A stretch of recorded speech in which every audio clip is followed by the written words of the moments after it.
എൻ്റെ മോൾക്ക് മാരകമായ ക്യാൻസറാണ്. എൻ്റെ മോൾക്ക് തിരിച്ചു കിട്ടണമെങ്കിൽ മജ്ജ മാറ്റി വെച്ചാൽ രക്ഷപ്പെടുമെന്ന് ഡോക്ടർമാർ പറഞ്ഞിരിക്കുന്നത്. എൻ്റെ ഭർത്താവ് പ്രവാസിയായിരുന്നു.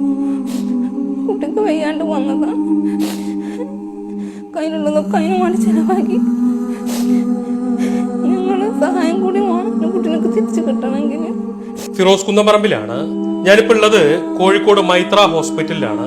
മലപ്പുറം ജില്ലയിലെ പുത്തനത്താണിയിലുള്ള ഫാത്തിമ സഫ എന്ന് പറയുന്ന 4.5 വയസ്സുള്ള ഒരു പൊന്നുമോള് മാരകമായ ബ്ലഡ് ക്യാൻസർ ബാധിച്ചിട്ട് എത്രയും പെട്ടെന്ന് മജ്ജ മാറ്റി വെക്കാൻ വേണ്ടിയിട്ട് ഇവിടെ അഡ്മിറ്റ് ആയിരിക്കാം. 40 ലക്ഷം രൂപയാണ് ഈ കുഞ്ഞു ജീവൻ രക്ഷിക്കണമെങ്കിൽ നമുക്ക് മുന്നിൽ വേണ്ടത്. സുഹൃത്തുക്കളെ, ഞാൻ മൊയ്തീൻ, കുറുക്കോളി മൊയ്തീൻ, തിരൂർ MLA. ആ കുഞ്ഞിനെ രക്ഷിക്കാൻ 40 ലക്ഷം രൂപ നമുക്ക് സ്വരൂപിക്കണം.